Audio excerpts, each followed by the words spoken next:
Hello, and welcome to Shattered Lives, an informed, conversational, cutting-edge radio show in touch with today's issues that impact the lives of crime victims, addressing the aftermath of crime, forging a path for hope, building awareness, and empowering listeners for the future.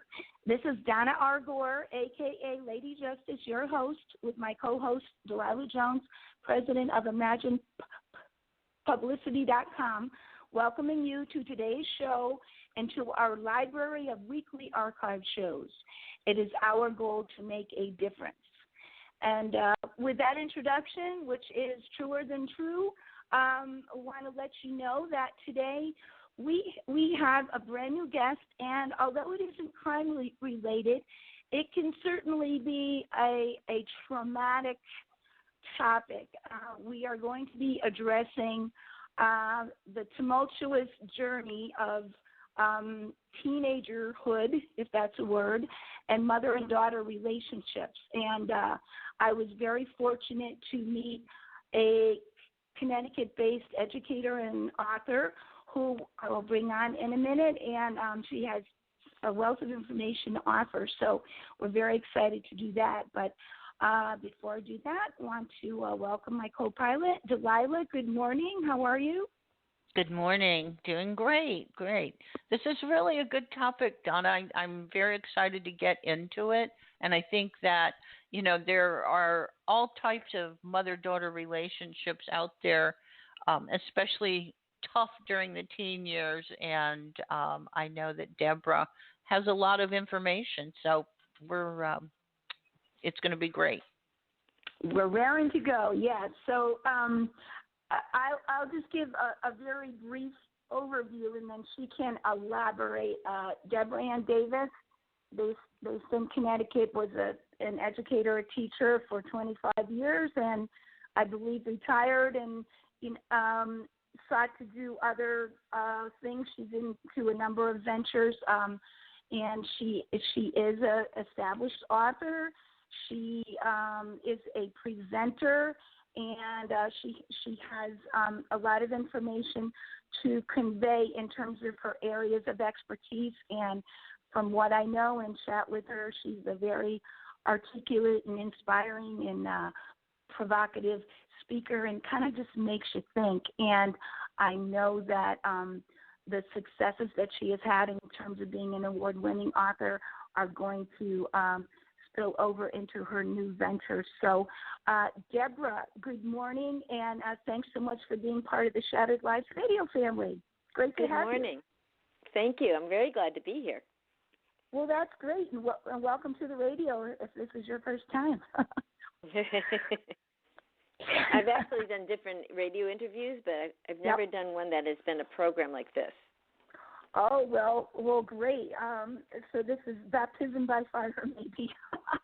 And sometimes we do very dark kind of topics, and so this is kind of nice. I just get the feel that although these are serious topics, it's also some kind of topics that we can have fun with, because I get the sense that as you were in teaching, you were very creative in your approaches, and you like to use laughter in what you do, and to try to inspire children to, and just to get kids to pay attention at that particular age is a challenge. So why don't we begin with, just let me say that I met you, I believe it was last March at the Newington Lucy Robbins Library book event, and that was a very fortuitous thing because I met a lot of cool and interesting people, and that was kind of our launch. But why don't you give us a little background as an educator and how that might have laid the foundation for the work you're doing now?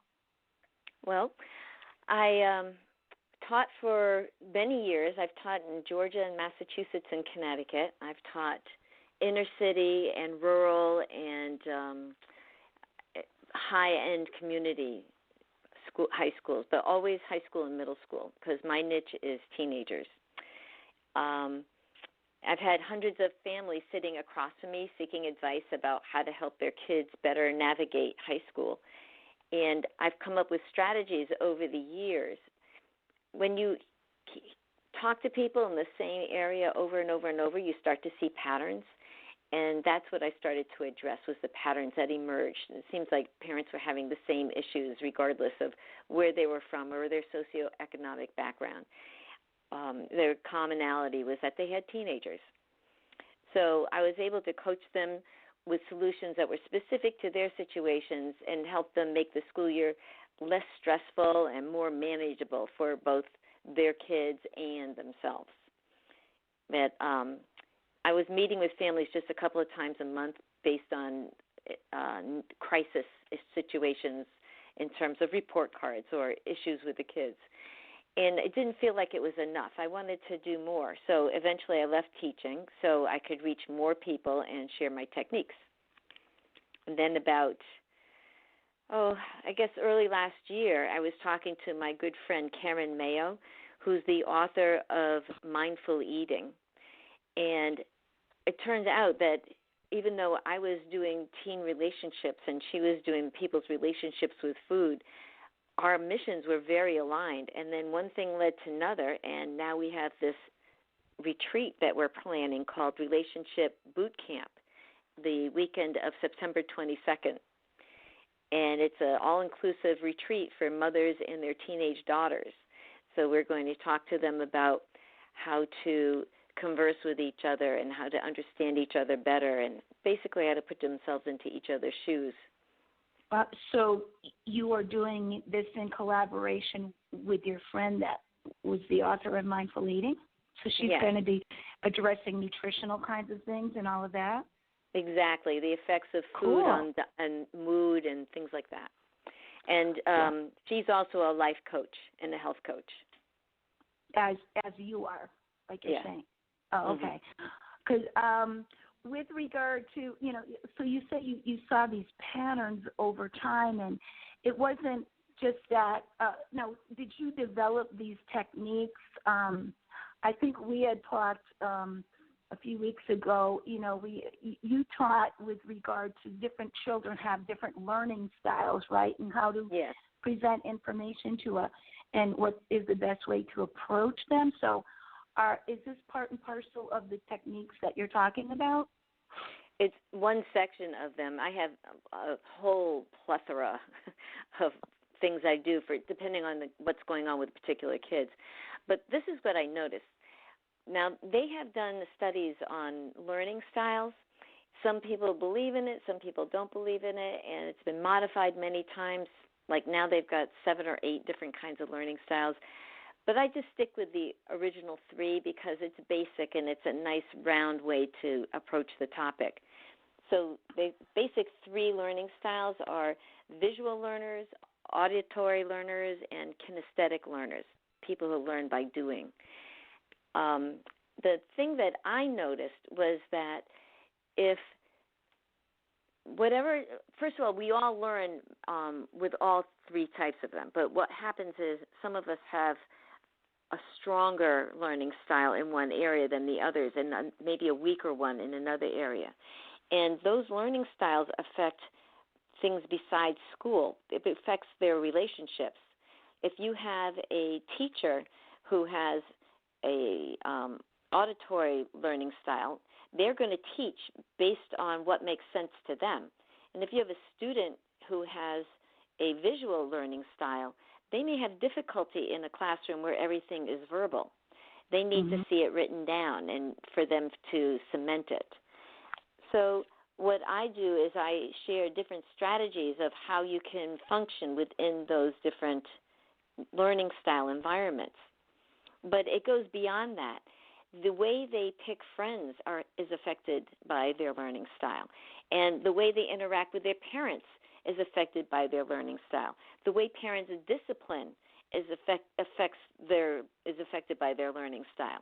So if you have a kinesthetic parent who believes these particular behaviors are good for disciplining their student because their teen, because that's what makes sense to them, but they have an auditory teenager, then they may run into problems.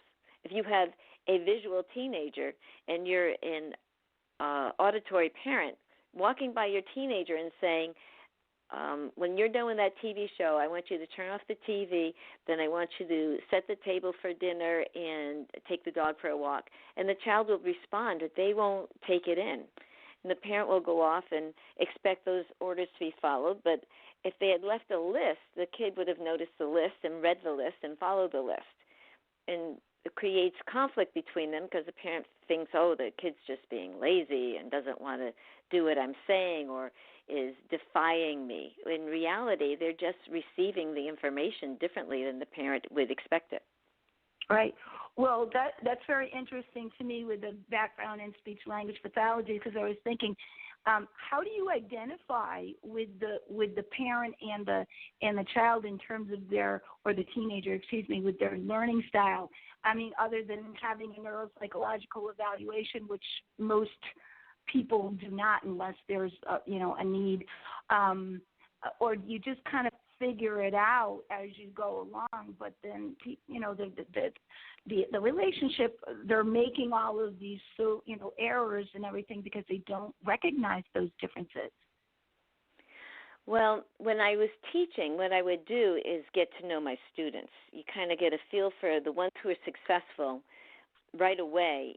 You know that they match my learning style. The ones that, hit it out of the park right away are receptive to the way I present things. The ones who are not doing so well, they're the ones I focus on, and I try to figure out what it is that they need. Like sometimes I make them come after school and we work one-on-one because that's what they need. Instead of having a group of people around them, they need it quieter and less distracting.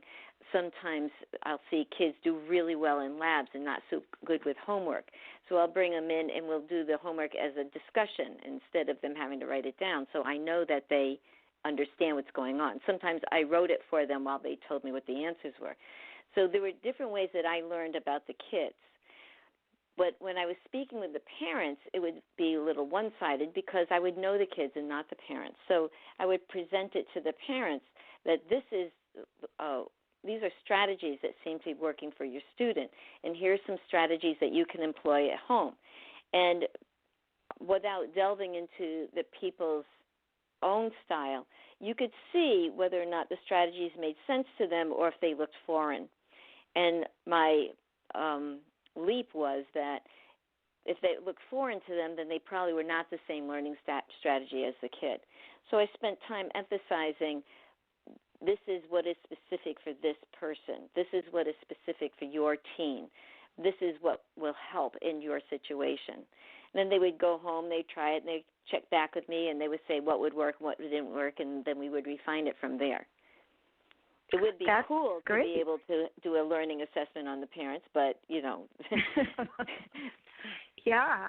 I mean, and that facilitates communication, and you feel like, so, it just comes down, and it's not simple, but if you bring it down to maybe the core problem is different learning styles after all, So everyone pay attention to this. Plus, I just want to add, you can go online and search for learning style strategies, and they will give you the learning style quiz right there. You can take it. You can have your teens take it, and then you can compare your results. How are you, the same learners or different learners? And then it tells you strategies of what you can do for teenagers in terms of academics to strengthen themselves in areas where they're weak. The thing is, a lot of people look at taking these learning style quizzes as identifying who they are. It just identifies a strength and a weakness. And it is not the reason for you to say, or the excuse for you to say, well, I don't learn that way, so that's not going to be in my wheelhouse. No, what it is an identifier so you can say, well, this is what I'm good at and this is what I'm weak at, so I need to shore up the parts where I'm weak. I need to go after that and make myself balanced. That's ultimately what you want to achieve is balance. Right. Is it incumbent upon the parent to change their approach all the time to the teen, or is there a responsibility of the teen to also recognize that the parent is for themselves communicating with their strength. I mean, is it a mutual responsibility, or is it always the parent that needs to adjust? I can't answer it the way you phrased it. Let me go around that a little bit. If the parent has to be the leader. And when they lead, they have to share the direction with the student so the student knows what path they're on. And then the student needs to follow the path. So it's not initially the student's responsibility, it's the parent's responsibility because the parent is the responsible one. Right. But once the information is shared, then it becomes mutually responsible. The thing is that parents may have a weakness in their learning style. So if their weakness happens to be where the kid is strong, then the parent needs to go out there and do some learning about what to do. Because the ultimate goal is to produce a responsible, strong teenager and young adult. That's what you want. And so if that's what your goal is, then you're going to do whatever it takes to make sure that that happens. And if you share that goal with your teenager, that your goal is not to figure out how to get prom date, your goal is to grow and become the person that you're going to be excited about when you're 25, when you're 35, when you're 45. Yeah, well, absolutely, and I think ultimately every parent wants that, but sometimes maybe they can't see the forest for the trees. And can we talk a little bit about, in general, what are the biggest challenges and the myths with regard to what teenagers and parents or mothers are facing, as opposed to like what we were saying with Delilah, and when she brought up her child a couple of decades ago. What are the biggest challenges that you see today? And today's, although there are commonalities, are there things that really, really seem to need to be addressed because we're in 2017? I think this is my pet challenge. That is the myths that are surrounding teenage sex and promiscuity. That is the biggest challenge I see, because so many people perpetuate the idea that kids are running around having sex when the statistics show that that simply is not true. And everybody ends up thinking that that's what they're supposed to be doing because that's what all the movies show and that's what all the TV series show, and they, it just gets perpetuated, and it just isn't true. When I was teaching, I started teaching in 1980, and I was a science teacher, so I was asking these questions the first week of school and using it as data collection so we could evaluate the data.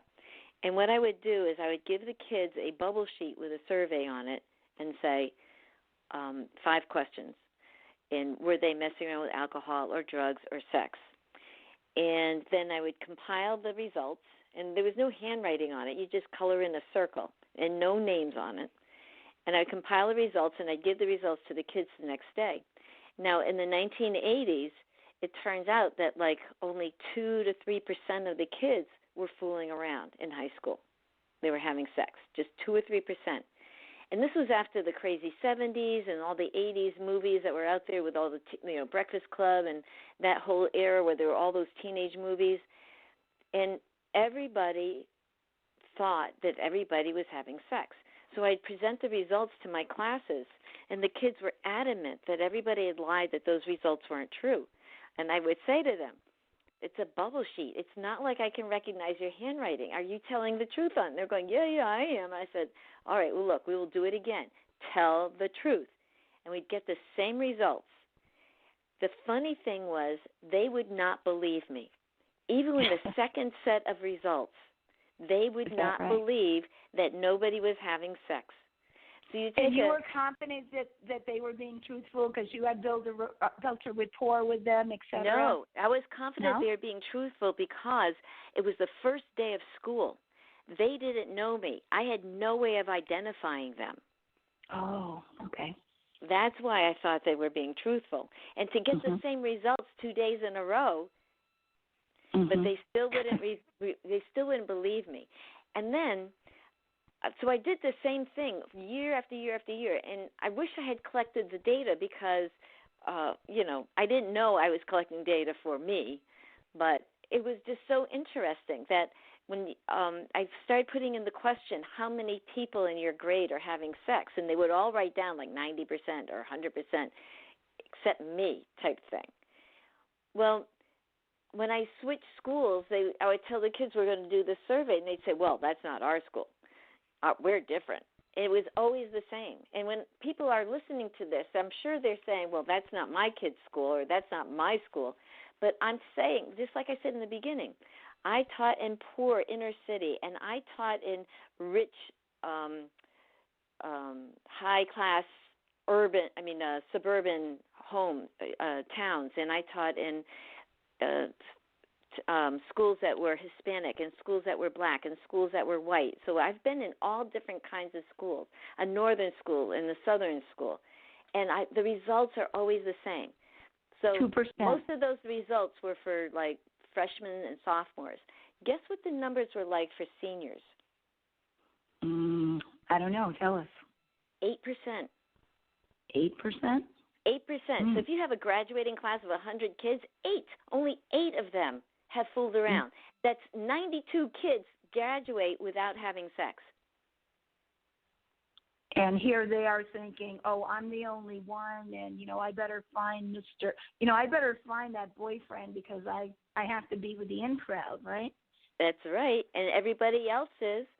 So then I heard that, and I looked this up, and it was true. CDC, the Center for Disease Control, partnered with 17 magazine, and they did this survey, and they got the same kind of results I did. Wow, that's very interesting. It wasn't just my kids.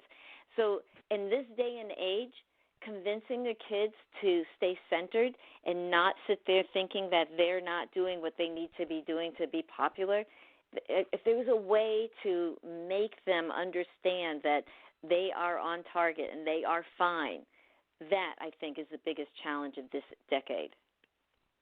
And is it not true that teenage pregnancies are down, comparatively speaking, across the nation? I don't know what the stat is, but, overall. I believe that that's true. I also have some statistics about the kids who do have sex. They said that 80% of them regretted it. Of the girls who had sex, 80% of them regretted it. And out of the kids who are having sex, 1 in 4 of them get STDs within the year. Wow. Sexually transmitted diseases. Mm-hmm. That's crazy. But the interesting thing is that 87% of the kids who are virgins are not embarrassed to say it. So that's the big thing that's changing. Wow, that's cool. And on Really? my blog, I have this post called Sex Myths Believed by Inexperienced Teens that your listeners can go and check out, because that will give you some talking points that you can share with your kids. Say that again. Give us the reference. Oh, my blog is on my website, DeborahAnnDavis.com. Right. And the post is called Sex Myths Believed by Inexperienced Teens. Okay. Sex myths believed by experienced teens. So that will be an eye-opening blog in terms of, and this is based on your experience with the kids combined with data from research CDC or something? Yes. Yeah, to back it up? Right. Wow. Well, with that as a backdrop, would you like to discuss the materials that you have in terms of the Girl's Guide to Good Guys and, the workbooks, et cetera, and how that was developed? Oh, I'd like to share with you the story of how that came about. Yes, absolutely. I was teaching in a country town, and it was after school, and these two girls came running into my classroom, slammed the door, and hid outside where they couldn't be seen by the window. And I said, "Okay, what's going on?" And one of them was being stalked by an abusive boyfriend. She was 15, and they came in, and what their issue was that they wanted to ask me if they could use my room as their locker, because the boy was catching her at the locker. And the friend told me that the girlfriend had this situation since the 7th grade. So this was obviously a repeat pattern for her. And they wouldn't tell me the boy's name. So all I could do was alert the counselors that something was going on. But I told her she could use my room as a locker if she didn't bring the drama to my room, and if she came to me one day a week after school and we could discuss relationships. So she did that. And one day a week, I would come up with a little exercise for her to do that would help her focus on herself and her wants and her needs and what she really, truly wanted, eliminating the friend buzz in her ear and the media hype that you always heard and wherever else she was getting her ideas. And it helped her focus on her and what she really wanted and what she definitely didn't want in her relationships. Can you give us an example of what you might have given as like a lesson or what you might have done? Well, I started out by having her pick a guy in her mind and write down all of his ideal attributes, everything that made her heart beat. So it could be the guy that she had just broken up with or a current crush or a movie star. It didn't matter, that she needed to go through and figure out what she wanted. And it needed to be an exhaustive list, like hundreds of characteristics on it. And then from there, I had her narrow it down to a handful that she absolutely would be unhappy in a relationship if she didn't have. So it kind of eliminated eye color and height and how big their biceps were and things like that. But it included things about he won't hit me and he won't hit our children, that kind of stuff. Mm-hmm. So she developed herself a core of things. We call them must-haves. So at the end, I made her a little cheat sheet of her must-haves on a card, and I told her that she could just pull that out when she was interested in a guy and make a decision right then and there whether or not this was a direction she wanted to go into. And I also told her that didn't mean she needed to kick everybody to the curb. She could still go out and have fun. She just needed not to let it go past a certain point because that was not what she wanted. It wasn't about me saying what she wanted or what she should do. This is what she had said she wanted. So fast forward about 5 years, and I'm at a convenience store, and I hear, "Mrs. Davis," and she comes running out from behind the counter, and she gives me this big hug, and she says, "Check this out," and she pulls out her wallet, and she has the card in it, and it's laminated, and she turns red, and she says, "I've been single for almost 2 years," and she's so proud. I had this lump in my throat. It was so cute. Mm-hmm. And then she waves over this other girl who was working there and says, "This is the teacher I was telling you about. Show her yours." And that girl pulls out a card from her wallet that they had made together. And her list was different than my students. And this girl says, "I've been single for about 6 months. And they're the ones who told me that I needed to do this for other people. I needed to put this into a book. But at the time, I was a science teacher. I wasn't an author. And it didn't occur to me to write a book. But now that I'm an author, the book is being written." So would they keep this to themselves, or would they actually pull this out and here's this guy? "Nope, sorry, you're not on my list. Goodbye." I would hope that they wouldn't whip it out in front of the guy. No. And like I said, these are things that they feel that they can't live without. So it wasn't fluffy things. These were things Not that they hot felt. body or something like that. These Nothing are like that. Nothing like that. Attributes, and they were about able whether to or not do they'd that? be prejudiced or whether or not they would be, kind or both of them had different words. Right. And then the interesting thing is I ended up doing an exercise similar to this with my daughter when I was away visiting my mother, and she was home with my husband, and my husband was going, she said she went to the bus stop, but she really got picked up by somebody to get taken to school. So she was riding into school with this boy. And the boy was a very nice boy, but he was a lot older than she was. And she was dazzled by this, and because he was a senior and she was a freshman. So I wanted her to have a clear head on her shoulders when it came to this situation. So I did some of these exercises with her over the phone. What is it that you really want? And, trim it down and look at that, and then see whether or not you think an 18-year-old boy is prepared to provide all that. Or think about whether or not he's actually developing just like you are, and he's going to be a different person in 5 years. So the thing is, I do absolutely no boy bashing because I love my teenage boys. They are the most wonderful creation right next to the wonderful teenage girls. But the thing is that they're all developing, and none of them have a clue. And they all think that everyone has a clue except them.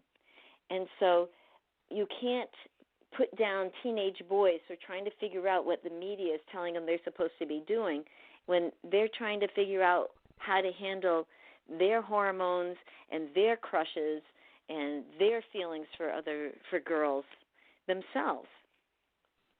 Right, and we're talking about, the research bears out that your brain really isn't, even beginning to at maturity level till about 25 or so.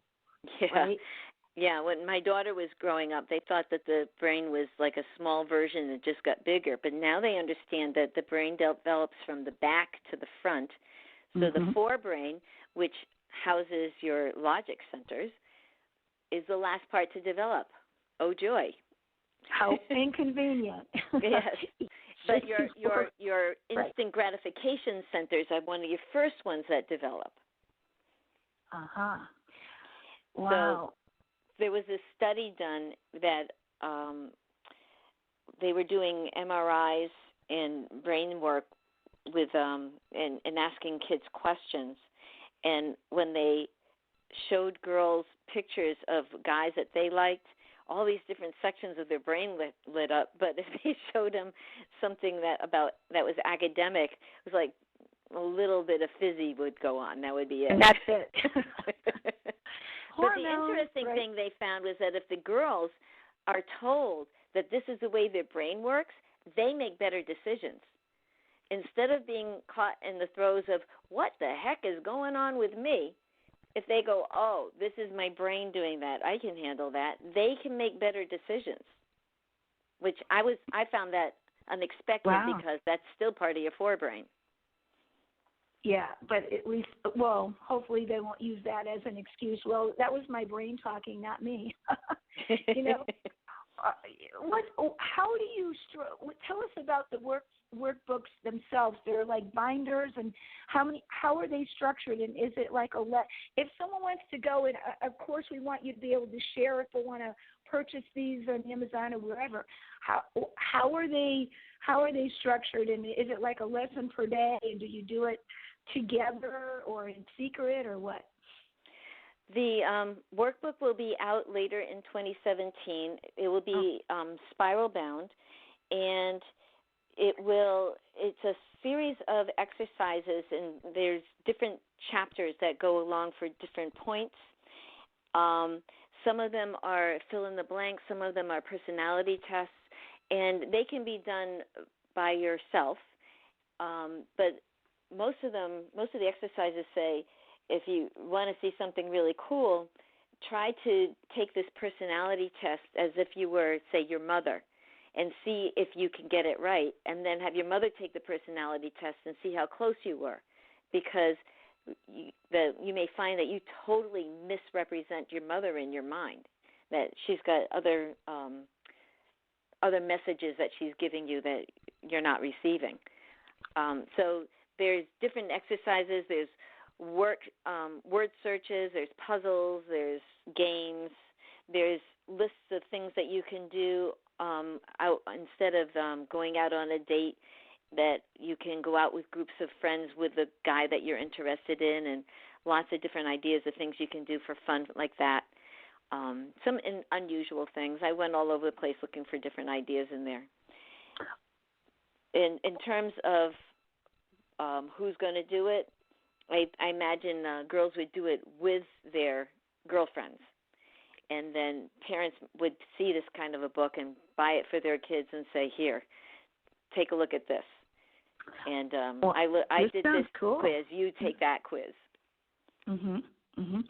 Is this something that you may try to market to, like, the guidance counselors in schools, or the National Education Association, or something like that, if you find that it really takes off, or I would like to libraries?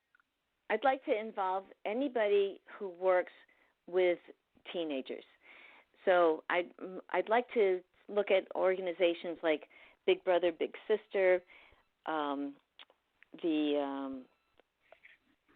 lost the name.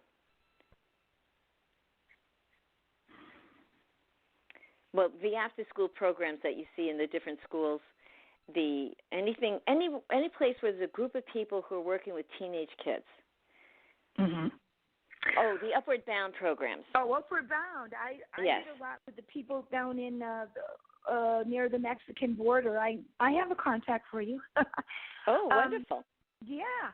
But Upward Bound is a wonderful organization. So can we consider this like an appeal if people have groups out there where they're working with teens, and if they wanted to get in touch with you for a future collaboration, is that something you're looking for? Absolutely. All right. And I'd be happy to facilitate this with your group. Because I believe that the best way to approach teenagers is with humor. And I personally have a 10th grade sense of humor, so I'm totally at home with teenagers. Yeah. How is it? Tell us a little bit about your presentations. For example, the one that you're going to do on June 13th at the Lucy Robbins Wells Library. Is that? And it's free, everyone in Connecticut, if you want to come. It is free. Right. Is that primarily for mothers and daughters, or anyone that's interested? This one is for parents and teenagers. And since we're going to be doing hands-on activities, it would be best served if you had a parent and a teenager there. If you have, just the parents go, they won't get as much out of it because they will be watching other people do the exercises. It's at 6:30. And we'll be dealing with personality types and learning strategies, some of the stuff we were talking about here. So you can actually find out what it is that you do, and in the presence of your teenager, and have a conversation right then and there about, oh, I didn't know you did this or you did that. If I could just stick in an analogy here, the image of a guy working out at the gym where he has really big arms and little skinny legs. Mm-hmm. The reason why they do that is because they work out their arms because they're strong and it's easy to do that workout. And they don't tend to work on their legs because they're weaker. Well, that's the way we are in all aspects of our life. In our learning strategies, in our learning styles, if we are strong in one area, that's what we tend to pursue. And we ignore the ones where we're weak. But you don't have to do that. So if we end up finding ways to listen better or to move around and use our hands better, that would be better for us on the whole overall. If we improve all those modalities. Exactly. Well, yeah, I think we kind of gravitate, and that can be for any relationship. So I know exactly. I'm a different learner than my publicist is, so sometimes it's like, right, Delilah? I can't understand this. Absolutely. So see, I have a new excuse. I'm only kidding. But no, this is all becoming very clear, and it has so much application for other people. Wow, you've been kind of quiet there. What's your take on what we've talked about so far? What do you think? Well, I just wish that I had access to Deborah back a long time ago. Well, you have It might now. have made my life a little easier back then. But yes, I think this is just so valuable. I guess what my question is, I'm going back to the retreats, which I feel are necessary. I really feel that this is something that's going to be powerful for mother-daughter relationships, especially with teens. I wish you would get into even older mothers and daughters, because there's a lot of issues there that have been created over a lifetime and possibly went back and is rooted in the teen years. Misunderstandings. Absolutely. Absolutely. Tell us about that. Yeah. Who? Well, Delilah, what were you going to say? I'm sorry, Delilah. I didn't mean to interrupt you. Finish your thought. No problem. I just wanted to. I'm back to the retreat again, because I'm pushing this for people out there. I think it's very, very much needed. But for the listeners' sake, what do you feel is going to be the success? What do you view this retreat as? What are they going to come away with, so to speak? And that how do you repair this relationship if it needs repair? I mean, I'm assuming that not all mother-daughter relationships during the teen years are less than good. Yeah, some of it's not about repairing. Some of it's about bolstering. How to take what's good and make it stronger. What they'll walk away with is a better understanding of the other person in that very, very important relationship between the mothers and the daughters. I mean, that is your first strong female relationship that you experience. So all your girlfriends, your children, your people you meet in college, they will all be patterned with that relationship in mind.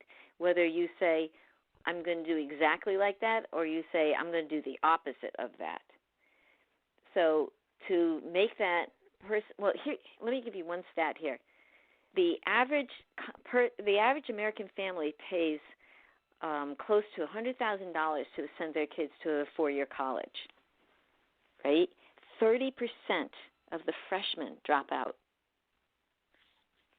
And if they had a better handle on relationships and how to relate to people and how to handle conflict, then that would help them with their acclimating to the college environment where they are totally on their own and everything is done without somebody's eye overseeing what they're doing. So this workshop helps give them some of those skills that they need to interact with people in a positive manner, not just their mothers. It also teaches them about them and makes them understand that if there was something that they understood about their mother that the workshop reveals wasn't true, then maybe that happens in their relationships in school. Maybe that happens in their relationships with their siblings. So, yeah. What can you give it? And I know this is going to be your first one, and it sounds so exciting. I wish I was part of it. Can you give us a rundown in terms of, what's going to like? Do you get there on Friday night, and this is what we do, and then we have all this cool food and introductions, and then we, can you give us kind of a menu of what's going to happen? Well, initially, on Friday night, there'll be registration, and there'll be one workshop there where they will be doing some icebreakers where they'll get to know the other people in the workshop. And we'll be doing we'll be setting up the goodie bags, and they'll be making some things. There'll be some hands-on activities for themselves. On Saturday and Sunday mornings, we'll be having the a early morning stretch to get our blood flowing before we before we begin. And then we'll be having breakfast there. And the guest house uses local produce, so the food will be very good for you. And they also take care of dietary issues. We'll be doing, I don't have this in order, but one of the workshops is going to be on navigating relationships, and there's one called Different Styles Equals Different Approaches, and there'll be a workshop on the power of mindful eating and how food impacts how you learn, and finding your inner power. And on Saturday night, we're going to be doing Philosophy by Fire. There'll be a bonfire. We'll be talking about how to create a personal philosophy for yourself. So a real it's bonfire going to be outside? Yep. Ooh. And the grounds have a labyrinth there for meditation purposes, and it's just going to be a lot of fun. There'll be exercises where they meet with the mothers and daughters in a large group, and then there'll be exercises where the daughters go off by themselves and the mothers go off by themselves. And then there'll be exercises where they talk to a person that they don't know and discuss an issue with a stranger. So it'll be a complete mix-up of who you speak to. And in each session, you will walk away with something that is going to give you another tool, a better understanding of yourself.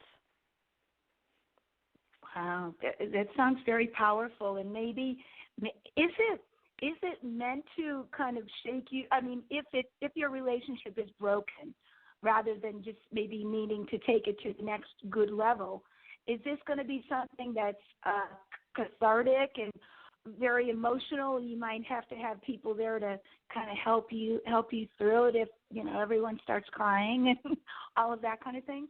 We'll have tissue boxes, but I think that I won't be surprised if there's tears. I've had tears many times sitting in my classroom with families, and I've had to say to the children, the reason why your mother is crying is because she's frightened for you. And the mother nods, and the kid looks shocked, and I said they're so worried that they're not doing what they need to do in order for you to be successful. And the child immediately sees the whole thing a different light. A second ago, they were feeling attacked, and now they're seeing it totally differently. And that's what I'm going for the student and the parent to see each other totally differently and to say, this is how I want to move forward from here. Okay. Wow. I figure if they're going to have tears in the classroom, they're going to have tears at the retreat. Absolutely. So this is an overnight retreat, and all of your needs are taken care of in terms of your meals and all of that. Yes. Is it like one inclusive price? And it's all inclusive. It includes 6 meals and 2 nights lodging in a very quaint inn. And the run of the grounds, they have it's about I think 10 miles from the shore, from the Long Island Sound, and it's smack in between New York and Boston. So it will be a lot of learning, a lot of energy there, a lot of positive energy there. Are you looking for people to sign up, or is it filled already? Registration opens June 1st. Oh. So when registration opens, I'm expecting it to go quite quickly. Okay, so we're kind of getting in on the ground floor, and so it's okay for us to announce and say if you're interested, that kind of thing. And you don't absolutely. Just have to be from Connecticut, right? No, you do not have to be from Connecticut. And if you go to the website, Girls Guide to Good Guys.com, that will have you can contact me through there if you are interested, and even before registration, and I can hold a place for you until registration opens. The thing is that we're going to have an early bird special, so it'll be close to $500 cheaper if you sign up in the early bird special. Okay, that sounds very good. I wonder if maybe down the line, I just had an idea occur to me, a light bulb went off. I would be very curious about how this goes, and if maybe you would like to come back and sort of give us a report card, or maybe even if the retreat was a resounding success, or maybe be able to bring a mother-daughter on and that would be talk very about. Cool. That would be very cool. Would you be willing to, or at least maybe half of the show, and we could talk about another topic? Would that be amenable? That would be wonderful. I would love that. But this will be in September, the retreat. In September. Oh, that's right. I was getting the your other present. But the presentation at the library is in June 13th. It's correct? a Tuesday night. Yes. It's right on the cusp of summer vacation. So if you're going to figure out a good time to relate to your teens, it would be a good time. Right before summer vacation starts is an excellent time for that, because they will be wanting to push the envelope with their newfound summer freedom. Right. Well, that's good. And the only thing that I wonder about too, and it's unfortunate if some families don't have a lot of money to put toward a venture like this. It sounds wonderful. I mean, are there like scholarships? Is that something you want to feature in the future if you don't have enough money to be able to take advantage, or is there some other way you could offer a venue that's not quite as much? In the future, I hope to have some scholarships available. I was hoping that maybe their house of worship would be interested in funding something to have a parent and a student go, and then they can bring the information back to their congregation. Right now, I do not have that in place. Okay. In terms of free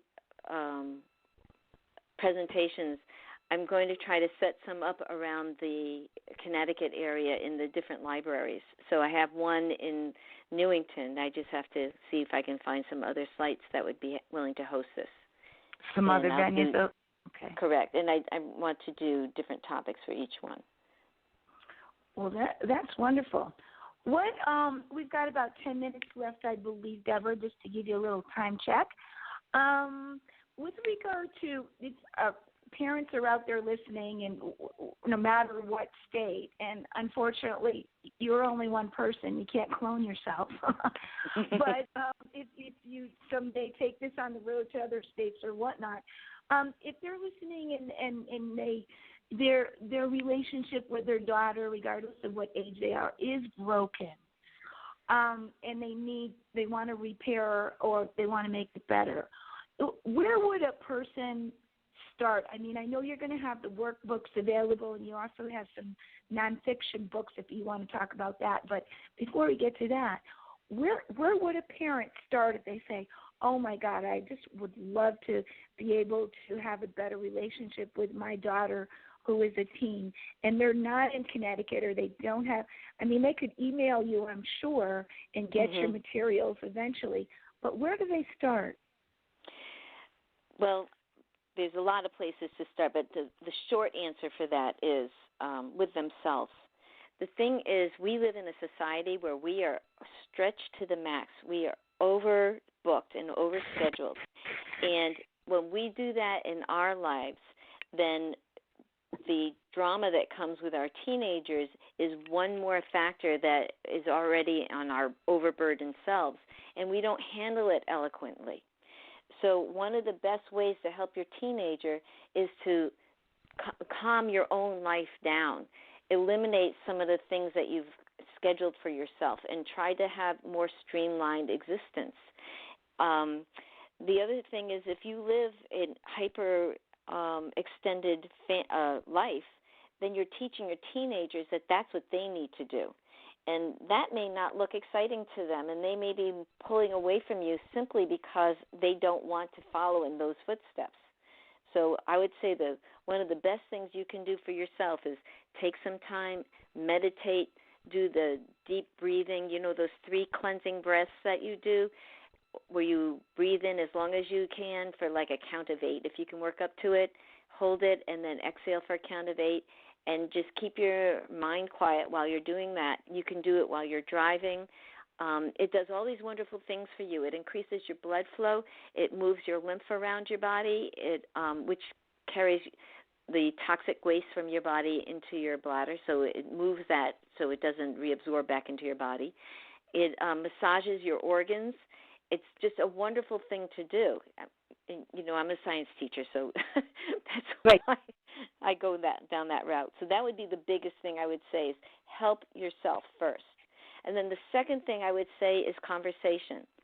Little conversations at first if the relationship is broken, where you just say, I don't want you to get upset, but I just wanted to say that I love you. And I want to figure out a way to do good by you. And start there and say, that's all I wanted to say, and back out again. And just put the food for thought in there that you don't like the way things are going and you want to make them more positive.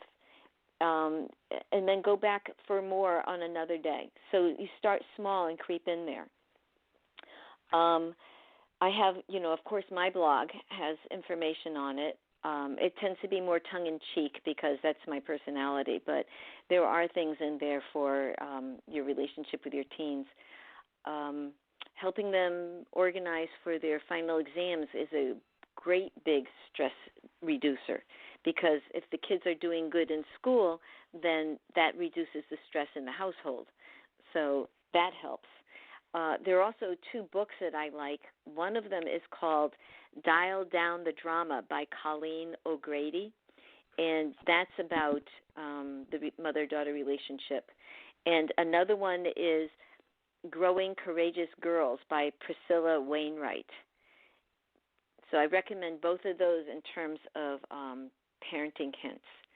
And then the other thing that causes big issues is about partying. And if the kids are wanting to go like to graduation party, if your town still happens to be in prom season, or if you're worried about parties during the summer, sit down and with your teen and discuss what the rules are going to be, and discuss what the consequences are going to be if they break the rules.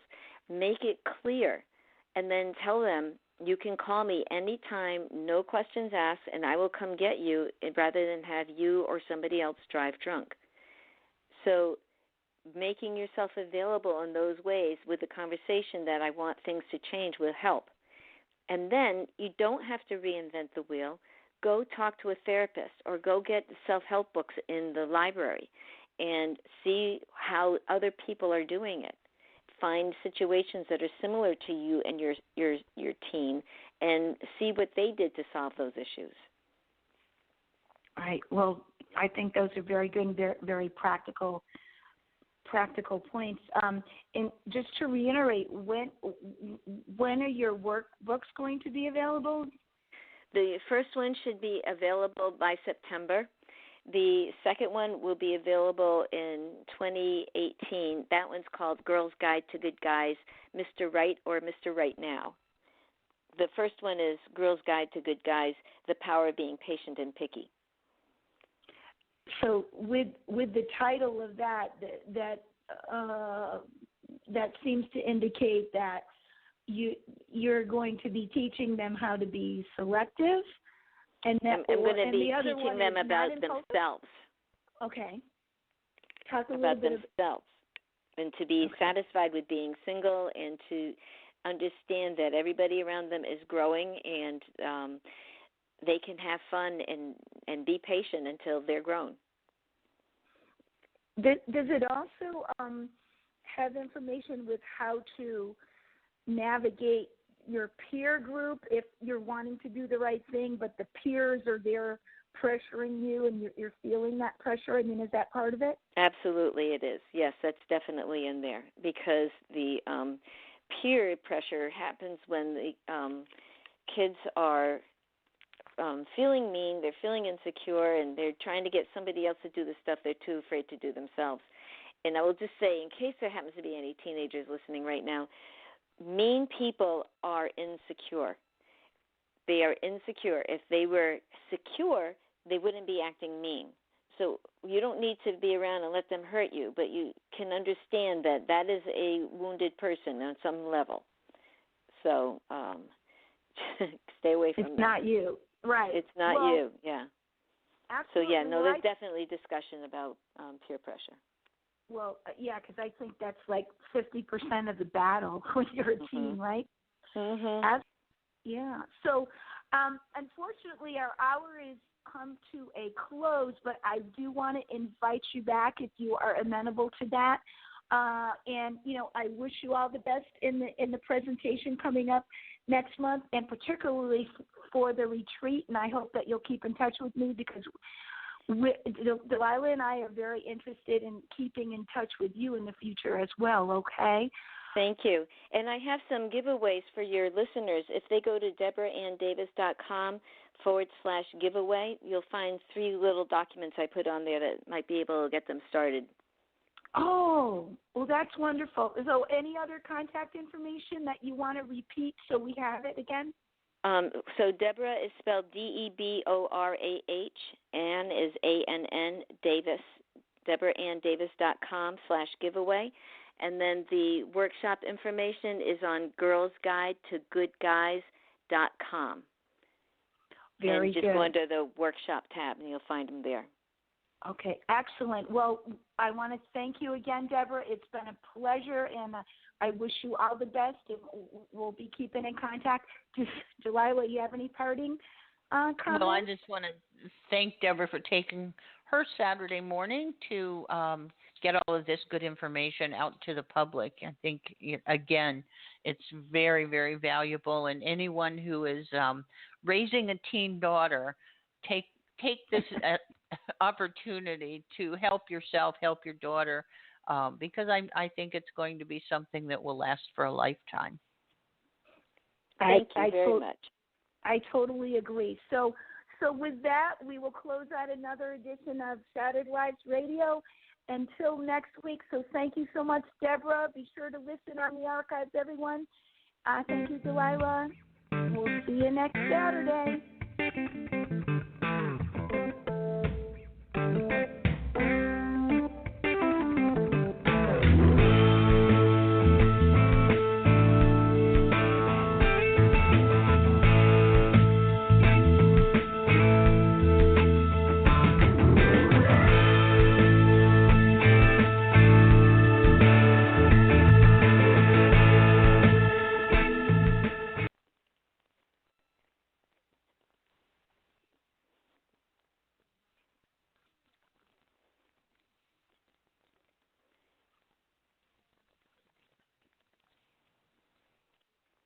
Once upon a time, there was a new crossover that refused to play by the rules. It flipped the script and made all the others look like fools. Featuring styling that's sexier by far and handles like a rock star.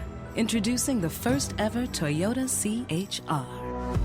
Enjoy agile handling in the body of a seductive crossover that comes with standard 18-inch alloy wheels. The first ever Toyota CHR. The perfect ride to spin your own tail. Toyota. Let's go places. You've waited all year, and this Saturday it's finally here. Old Navy's famous $1 flip-flops are back for just one day only. Polish up your petties and hurry in for flip-flops for the whole family for just $1. This Saturday only at Old Navy and OldNavy.com. Valid 6/24, limit 10, solid colors only.